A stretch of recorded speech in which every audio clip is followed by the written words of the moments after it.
Assalamualaikum warahmatullahi wabarakatuh. Hamdan wa sholatan wa salaman ala rasulillah ma'adah. Baiklah, semua siswa-siswi Mandala Bras dimanapun berada, khususnya yang karena kebijakan pemerintah, kebijakan Pondok Pesantren Bahrul Ulum, anak-anak dipulangkan di rumahnya masing-masing untuk belajar di rumah. Mari kita lanjutkan ngaji kita bersama, ngaji online Mandala Bras Jombang, Pondok Pesantren Bahrul Ulum. Kita lanjutkan materi kemarin. Hari ini kita masuk pada bab Fadlil Masyi ilal Masajid, halaman 446. Silakan anak-anak segera mengambil kitabnya dan memaknai sambil mendengarkan keterangan-keterangan yang penting. Semoga pengajian hari ini menjadikan ilmu yang manfaat barokah untuk kita semuanya. Bismillahirrahmanirrahim. Babu Fadlil Masyi ilal Masajidi. Tarik bab nerangkan keutamaane melaku ilal masajidi maring pira-pira masjid. Nabi Hurairah ta hadis saking Abu Hurairah radhiyallahu anhu paring ridho sapa Allah Gusti Allah anhu saking Abu Hurairah. Ana Nabi sak temene Kanjeng Nabi Muhammad sallallahu alaihi wasallam iku kala sing ngendika sapa Nabi. Ngendikane man utawi sapane wong iku goda budalan esuk sapa man. Budalan esuk ilal masjidi maring masjid. Au roha utawa budalan sore sapa man. Ada mongko nyiapaken sapa Allah Gusti Allah lau kedue man fil jannati ing dalem surga. Nyiapaken nuzulan ing suguhan. Nuzulan ing suguhan kulama goda ing dalem semangsane isuk sapa man.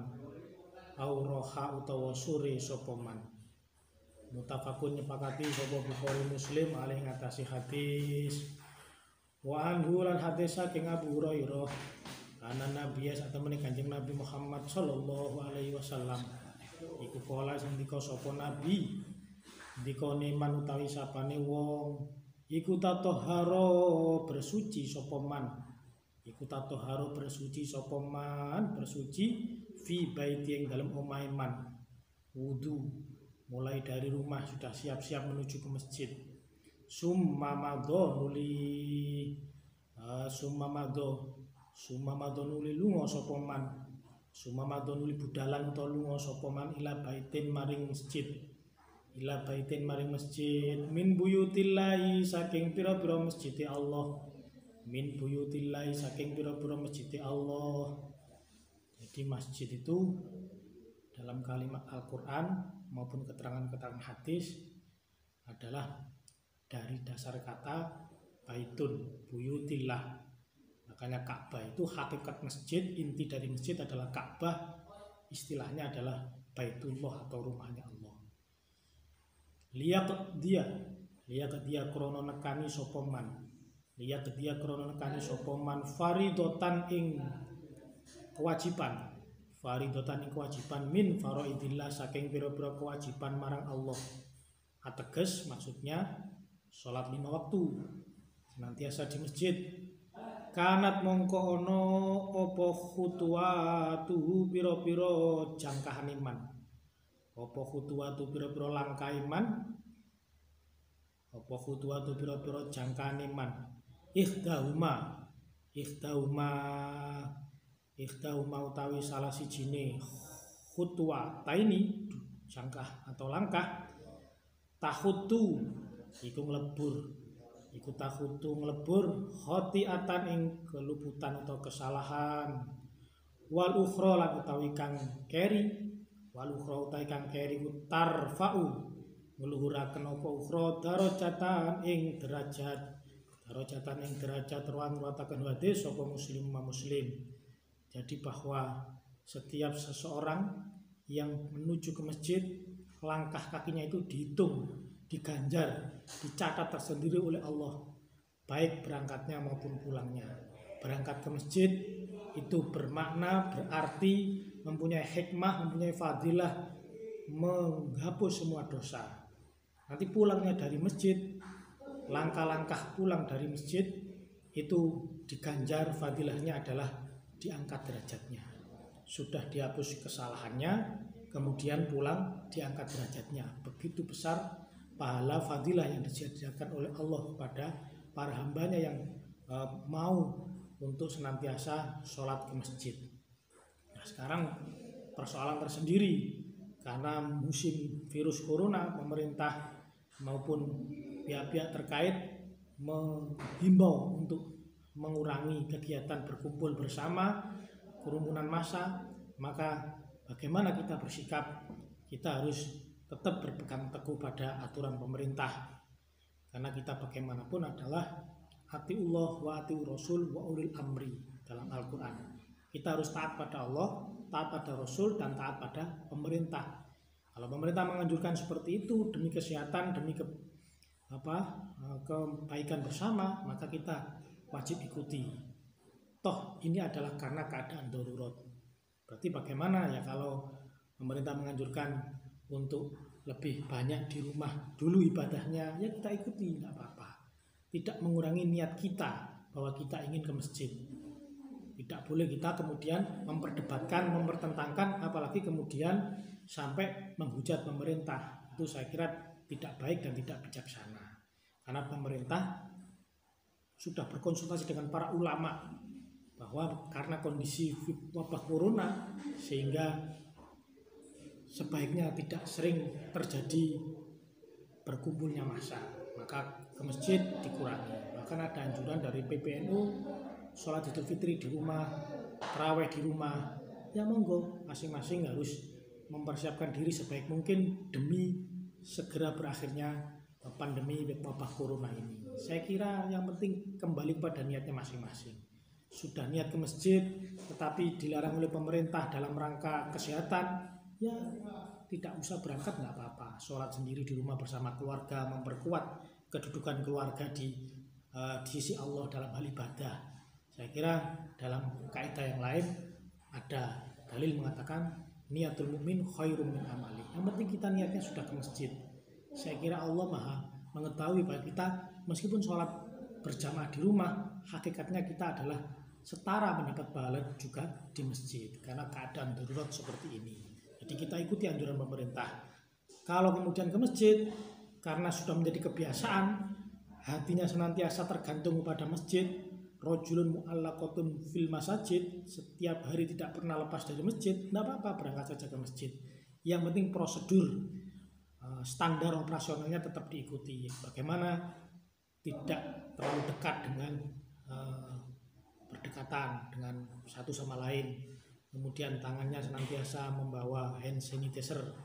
Kemudian tidak usah salaman dahulu. Setelah pulang dari masjid, wiritan secukupnya, kembali pulang. Masuk rumah, jangan lupa kemudian pakai hand sanitizer juga. Baju langsung dilepas, ganti yang baru supaya kuman-kuman yang menempel di baju ketika kita bepergian keluar tidak kemudian menular kepada pihak anggota keluarga. Memang ini adalah ilmu baru bagi kita. Bagi para santri, betapa pentingnya kita menjaga kesehatan. Dulu kita tahu bahwa pondok itu seakan-akan kumuh kotor, tapi sekarang sudah tidak ada. Semua pondok sudah menerapkan pola disiplin kesehatan yang sangat ketat. Itu kita sudah tahu sendiri, khususnya di pondok pesantren Bahlum semuanya sudah mengatur sedemikian rupa kebersihannya, kedisiplinannya, standar kesehatannya, semuanya sudah diikuti. Maka inilah fenomena baru. Kita tidak boleh kaget, santri tidak boleh kaget. Harus ikuti saja petunjuk-petunjuk para kiai, para ulama dan pemerintah. Oleh sebab itu, meskipun dalam keadaan di rumah, ngaji tetap kita laksanakan. Dunia boleh begitu cepat terjadi perubahan. Karena banyaknya virus corona dimanapun tempat, terjadi banyak hal yang sendi-sendi kehidupan menjadi berubah. Tetapi prinsip santri tidak boleh lepas. Tetap sholat berjamaah, tetap menulis Al-Quran, dan tetap senantiasa ngaji atau balah atau mutolaah atau mencari ilmu. Makanya prinsip kemarin kita sampaikan kulla yaumin ziyadatan minal ilmi wasbah fi bukhuril fawaidi. Bagaimana setiap hari kita menambah ilmu meskipun posisi di rumah, tidak berada di pondok, tapi jangan lepas dengan konsultasi, dengan kegiatan maupun alat hubungan dengan kiai-kiai dan para guru. Maka ini adalah ikhtiar bagaimana Madrasah Aliyah Negeri Tambak Beras Jombang, Pondok Pesantren Bahrul Ulum senantiasa tetap memberikan ilmu kepada anak-anak meskipun anak-anak berada di rumahnya masing-masing. Jadi itu saya ulangi bahwa kewajiban melaksanakan sholat berjamaah di masjid itu mutlak, karena itu juga perintah Rasul. Tetapi karena kondisinya sekarang wabah virus corona, maka kita ikuti pemerintah dan ulama, tidak apa-apa, sementara saja. Setelah itu reda, kita berharap wabah corona hilang, kita kembali meramaikan masjid, musola, langgar, dan dimanapun tempat ibadah yang semestinya kita ramaikan. Tapi untuk saat ini memang kita harus pandai-pandai untuk bagaimana menjaga kualitas keimanan kita, juga standar kesehatan kita. Jadi kuncinya keimanan tetap dan kesehatan juga ditingkatkan. Saya teruskan, bismillahirrahmanirrahim. Jadi berangkat ke masjid itu adalah dihapus segala kesalahan, pulang dari masjid diangkat derajatnya sebagaimana hadis yang saya baca tadi. Selanjutnya bismillahirrahmanirrahim, wa Nabi bin Ubay bin Ka'b radhiyallahu anhu. Kala ngendika sapa Ubay bin Ka'b, kana ana sapa sing ana sapa rajulun wong lanang milang ansori saking golongan ansor, iku la alamu ora ngerti sapa, iku la alamu ora ngerti sapa ingsun, ahatane wong siji, ada kang luwih adoh minal masjid saking masjid minhu saking rajulun, wa kanat lan ana apa al-qissah cerita ini iku la tuhtiu ora tau luput, iku la tuhtiu ora tau luput, ora tau luput hu ing rajulun apa salatun salat. Ada dulu golongan Ansor yang jauh rumahnya dari masjid, tetapi senantiasa tidak pernah ketinggalan untuk selalu hadir bersama Rasul sholat berjamaah di masjid. Fakila mongko den ucapaken lahu maring rajulun lawis taroita mbok yo tuku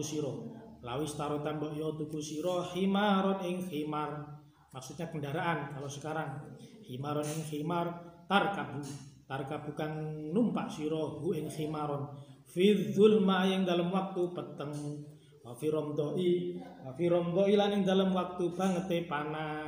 Ada yang menyarankan, wahai pemuda Ansor, kau jauh rumahnya tapi selalu hadir di masjid untuk sholat berjamaah bersama Rasul. Apakah tidak sebaiknya engkau beli khimar, beli kendaraan, sekedar mungkin kalau sekarang sepeda motor atau sepeda kecil atau mobil mungkin, supaya apa? Berangkat ke masjid dalam keadaan gelap petang maupun dalam keadaan panas tetap nyaman. Jadi dulu itu teknologi sebenarnya sudah ada sesuai dengan perkembangannya. Kalau sekarang kalian pergi ke masjid pakai keledai maupun khimar ya ditertawakan namanya. Tapi kalau sekarang eranya ya mungkin mobil, kendaraan, sepeda motor maupun yang lainnya. Kola ngendika bismillahirrahmanirrahim. Kola ngucap sapa rajulun maya suru ora bungaken ingsun anna manzili apa sak temene omah ingsun iku ila jambil masjidi ana sandinge masjid. Justru pemuda Ansor tadi jawabannya, saya tidak ingin rumahnya dekat dengan masjid. Nah, ini pertanyaan besar, kenapa malah tidak ingin dekat dengan masjid? Jawabannya di sini nanti adalah bahwa ketika rumahnya jauh dengan masjid, maka pahalanya semakin banyak karena langkah kaki semakin banyak juga. Bismillahirrahmanirrahim. Ini satu meningsun kuridu. Nah, beda dengan kita. Kadang-kadang kita ini sudah dekat dengan masjid, tapi ternyata malah ketinggalan sholatnya. Maka ini harus kita contoh pemuda Ansor ini yang rumahnya jauh dengan masjid, tetap senantiasa hadir tepat waktu, bahkan sholat 5 waktu senantiasa tertib, selalu mengikuti bersama Rasul. Dia disarankan pakai kendaraan, tidak mau, karena pikirannya adalah kalau pakai kendaraan nanti langkah kakinya terkurangi, nilai langkah kakinya tidak ada. Maka di sini betapa orang dahulu itu memaknai pahala benar-benar hati-hati, benar-benar begitu apa adanya dan ikhlas. Beda dengan kita yang kadang-kadang penuh dengan teknologi tapi akhirnya mengurangi keikhlasan. Nah, ini introspeksi bersama. Bismillahirrahmanirrahim. Ini satu meneh ingsun iku uridu ngarepaken sapa ingsun. Ayu ketaba ing ento den catet li kedue ingsun apa mam saya melaku ingsun ilal masjidi maring masjid. Saya ingin langkah saya ke masjid itu tercatat. Maka saya tidak mau pakai kendaraan. Sepeda ontel nggak mau, sepeda motor nggak mau, apalagi mobil.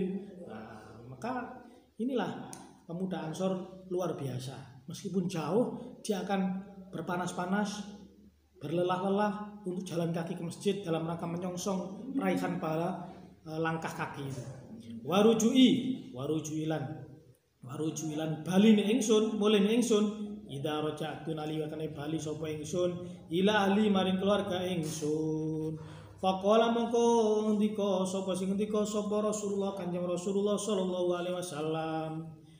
Dikone kot jamaah teman-teman ngumpulaken. Kot jamaah teman-teman ngumpulaken sapa Allah Gusti Allah laka kedue sira. Dalika ing mengkono-mengkono langkah kaki.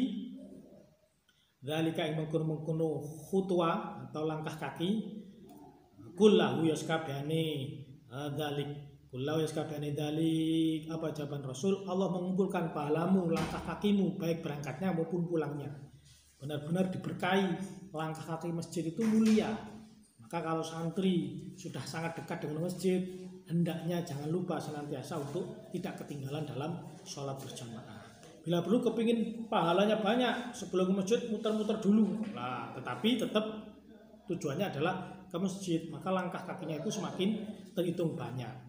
Bismillahirrahmanirrahim. Ruang ratakan hati sapa muslimah muslim. Yang lebih fatal adalah dekat dengan masjid tetapi selalu ketinggalan. Nah, itu saelele wong, katanya dawuh Rasul pada hadis yang lain adalah orang yang rumahnya dekat dengan masjid tetapi tidak pernah sholat berjamaah di masjid. Naudzubillah min dzalik. Kita harus senantiasa masjid itu menjadi rumah nyaman bagi kita. Nah, tentunya sekarang kondisinya corona, ya ada standar-standar yang tadi awal sudah saya jelaskan. Bismillahirrahmanirrahim. Wa an Jabirin lan hadis saking Jabir radhiyallahu anhu qala ndika sapa Jabir dikone kholutil biko. Bismillahirrahmanirrahim. Kholuti suwung apa albikau pira-pira panggonan haulal masjid yang dalam kiwa tengene masjid. Farada mongko ngarepaken sapa Banu Salimah ayan takilu ento ngalih sapa Banu Salimah kurbal masjid ing cedheke masjid, kurbal masjid ing dekatnya masjid. Babalago moko tumeka apa dzalika mengkono-mengkono Banu Salimah Nabi yang Kanjeng Nabi Muhammad sallallahu alaihi wasallam. Faqala mengko sapa Nabi lahum maring Banu Salimah balagha tumekoni ingsun apa anakum satemene sira kabeh iku turidu nang ngarepaken sira kabeh antan takilu ing yen to pindah sira kabeh pindah-pindah kurbal masjid ing pareke masjid. Qalu padha matur sapa Banu Salimah. Naam, nggih ya Rasulullah Kanjeng Rasul. Qad aradna teman-teman ngarepaken sapa kita dalika ing mengkono-mengkono intikal utawa pindah. Faqala mongko ndika sapa Nabi Bani Salimah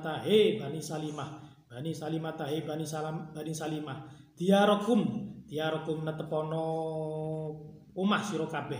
Diarakum netepono ing omah sira kabeh tuk mongko den catet sira kabeh. Tuk mongko den catet sira kabeh apa asarukum pira-pira labete jangkan sira kabeh. Apa dawuhnya Rasul? Ndak usah kamu pindah dekat masjid. Tetap saja rumahmu meskipun jauh. Langkah kakimu yang jauh itu akan dicatat oleh Allah pahala tersendiri. Itu kemuliaan tersendiri.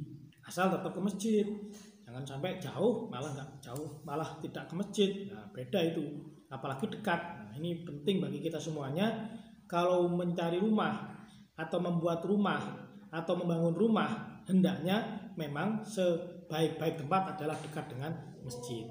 Karena dengan masjid itu kemuliaan ibadah kita akan terjaga. Jauh dengan masjid bukan berarti tidak baik, tetapi yang paling pokok adalah bahwa bagaimana hati kita senantiasa mu'allaqatun fil masajid, senantiasa terikat dengan masjid. Bismillahirrahmanirrahim. Diarokum natepono masira kabeh tuktab mongko den catet sira kabeh apa asarukum pira-pira labete jangkan sira kabeh. Faqalu mongko padha matur sapa Banu Salimah maya suruh ora gampang maya suruh ora bungahaken nang kita apa annas atemene kita iku nek ana sapa kita tahawalna ngalih sapa kita.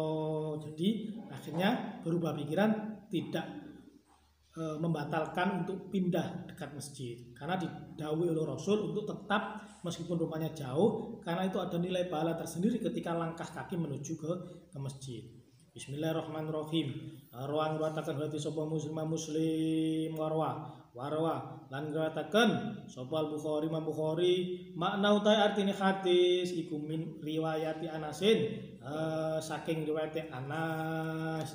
Jadi sekali lagi masjid adalah pusat ibadah umat Islam. Para santri jangan jauh nanti dari masjid. Kembali ke masyarakat, jangan lupa ramaikan masjid. Masjid, musola, madrasah itu adalah tempat-tempat untuk berjuang para santri. Hanya Mbak Wahab itu senantiasa berpesan, kalau sudah pulang ke rumah menjadi alumni jangan lupa untuk khidmah kepada Nahdlatul Ulama. Nah, khidmah kepada NU itu tidak harus melalui struktur kepengurusan NU, tetapi bisa melalui pengabdian perjuangan agama di tempatnya masing-masing. Bisa mengelola pesantren, bisa mengelola masjid, ngopeni musola, ngopeni langgar, TPQ, apapun tempat-tempat yang itu menuju kepada perjuangan pada agama, itu tanggung jawab para santri ketika nanti pulang ke kampung halaman. Makanya mumpung masih mondok, bekali diri dengan sebanyak mungkin ilmu. Nanti kalian akan menjadi tumpuan masyarakat ketika ada banyak persoalan tentang kemasyarakatan, agama maupun yang lainnya. Bismillahirrahmanirrahim. Ibaratnya cik santri salah kau bopo, daripada ketika sudah terjun ke masyarakat salah, apalagi mempunyai fatwa kok keliru, nah itu nanti fatal akibatnya. Jadi santri monggo sesering mungkin dekat dengan kiai, dengan ulama untuk senantiasa menyerap ilmu-ilmunya supaya menjadi bekal ketika terjun ke masyarakatnya masing-masing. Bismillahirrahmanirrahim.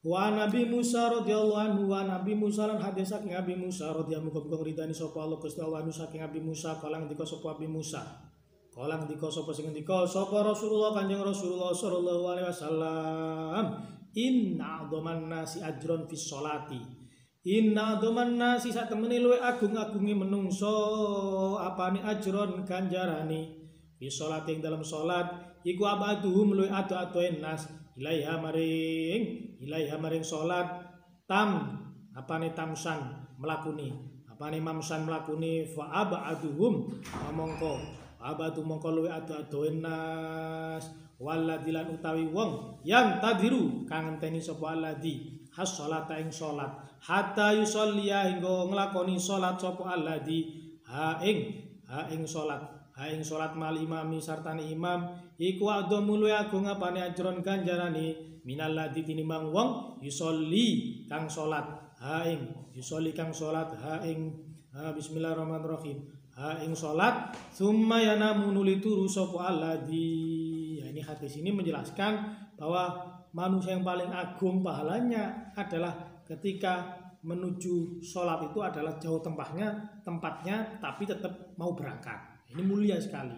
Banyak kita temui kadang-kadang orang yang istiqomah sholat ke masjid meskipun rumahnya jauh. Itu sesungguhnya adalah kategori dalam hadisnya Rasul ini. Mereka adalah orang-orang yang agung pahalanya. Meskipun jauh tetap menuju ke masjid untuk dalam rangka mengikuti sholat berjamaah. Apalagi kita para santri yang dekat. Rata-rata pondok-pondok itu dekat dengan musola, dekat dengan masjid. Maka menjadi mutlak wajib untuk senantiasa mengikuti sholat jamaah di musola maupun di masjidnya masing-masing.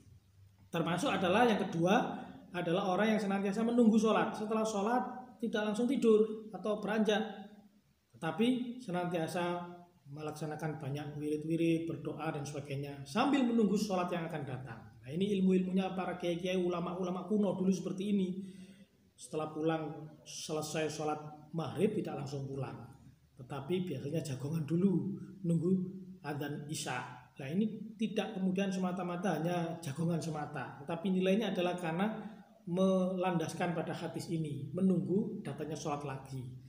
Bahwa dari sholat menuju sholat yang lain senantiasa kita siap dan siaga untuk menunggu, itu adalah pahala tersendiri.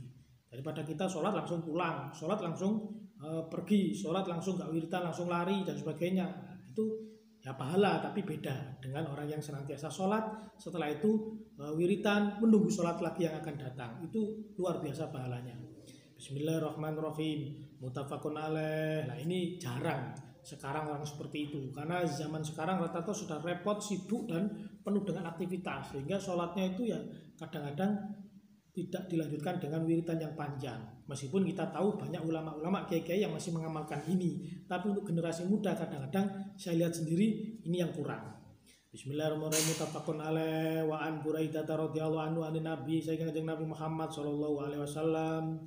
Kala ngendika sapa Nabi, basyiru bungahno sira kabeh.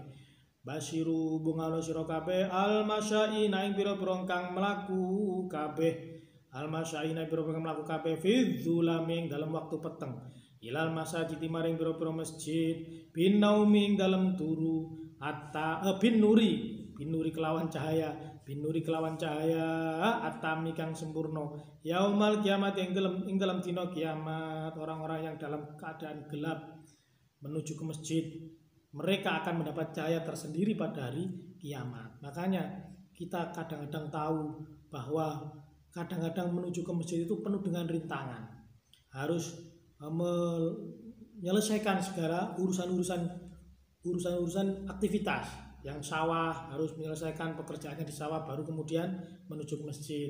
Yang kantor begitu adzan harus menyelesaikan pekerjaan kantor, rehat sejenak harus menuju ke masjid. Demikian juga dengan sekolah-sekolah sekarang, kalau jamnya duhur, jamnya asar, jamnya sudah waktunya sholat harus dihentikan untuk dalam rangka untuk as-sholatu ala waktiha, sholat tepat waktu dan berjamaah. Maka ini kunci sukses yang kemarin saya sampaikan, bahwa hendaklah sholat berjamaah itu tepat waktu dan senantiasa berjamaah. Ini penting. Bismillahirrahmanirrahim. Makanya orang yang menuju ke masjid jauh-jauh, apalagi dalam keadaan gelap, dalam keadaan repot, dalam keadaan sulit, dalam keadaan masyakot, tapi tetap menuju ke masjid, itu adalah orang-orang yang mulia, karena mereka akan mendapat cahaya sempurna pada hari kiamat. Nah, tentunya inilah yang hari ini perlu saya tekankan, bahwa sekali lagi ayo kita ramaikan masjid, ayo kita makmurkan masjid. Jangan sampai era sekarang ini berlomba-lomba dalam hal bangunan fisik masjidnya megah bagus, tetapi isinya jamaahnya tidak ada. Nah, ini prihatin dan menjadi introspeksi kita bersama. Hendaklah kita itu mengisi meramaikan masjid. Jangan terjebak pada bangunan fisik masjid semata. Kadang-kadang justru masjid-masjid yang kuno, masjid-masjid yang penuh dengan keberkahan dan sejarah, itu nilai keberkahannya beda dengan masjid-masjid yang super modern, yang kadang-kadang justru seakan-akan kering dalam hal ruhani dan batinnya. Tentu kembalinya kepada hati kita masing-masing. Bagaimana masjid-masjid di tempat kita masing-masing itu senantiasa kita ramaikan. Bismillahirrahmanirrahim.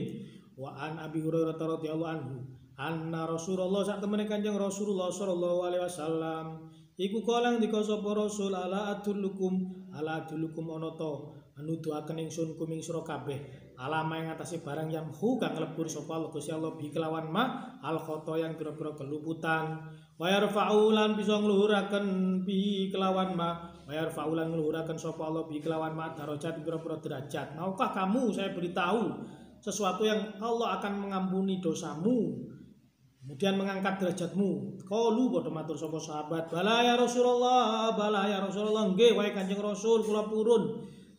Kala ngendika sapa Nabi, isbahul wudu alal makarihi. Nomor 1, isbahul wudu nyempurnakno sira, al wudu isbahul wudu nyempurnakan sira ing wudu, alal makari ing atase pira-pira tingkah kang den sengiti. Pertama, yang bisa kemudian melebur kesalahan dan mengangkat derajat adalah menyempurnakan wudu.